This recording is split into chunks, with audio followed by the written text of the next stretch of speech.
एक दिन ठेले पर भार अधिक होने के कारण रामू उसे ठीक से संभाल नहीं पाया और तेज गति से आती ट्रक से भिड़ गया। अगले ही पल उसकी मौत हो गई और उसके पीछे रह गई उसकी पत्नी जानकी और दो छोटे छोटे बच्चे गुड्डे और गुड्डा। एक तरफ रामू का अंतिम संस्कार किया जा रहा था और दूसरी तरफ उसके बच्चे बिलख रहे थे। नहीं इसलिए नहीं कि पापा मर गए, वे तो भूख से बिलख रहे थे। उन्होंने कई दिनों से पेट भर खाना नहीं खाया था और आज तो मुंह में एक निवाला भी नहीं गया था, सो भूख से रोए जा रहे थे। माँ माँ कुछ खाने को दे दो ना, माँ बड़ी भूख लगी है, माँ कुछ तो दे दो ना। प्लेट में खाना छोड़ने से पहले ये संदेश जरूर पढ़ें। कोई पत्थर दिल भी इस दृश्य को देखकर पसीज जाता। पड़ोसियों को भी दया आ गई, अगल बगल से खाना आ गया।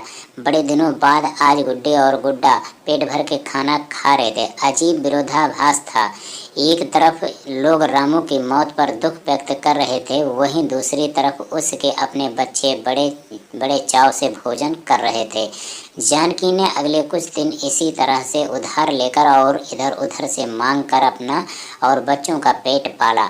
लेकिन ये कब तक चलता? लोगों ने मदद करना बंद कर दिया। जानकी पागलों की तरह काम खोजने लगी, लेकिन तमाम कोशिशों के बावजूद भी किसी ने उसे काम नहीं दिया।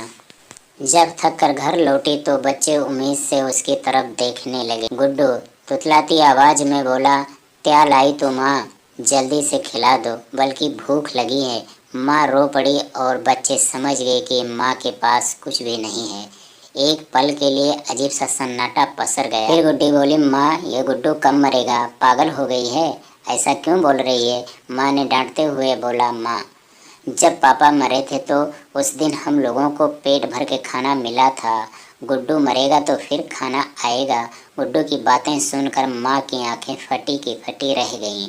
उसके पास गुड्डे की बात को कोई जवाब न था। दोस्तों ये सिर्फ एक कहानी नहीं है, ये दुनिया के करोड़ों लोगों की हकीकत है। इस पर गौर कीजिए, जिस खाने को हम थाली में ऐसे ही छोड़ देते हैं उसकी कीमत को समझिए।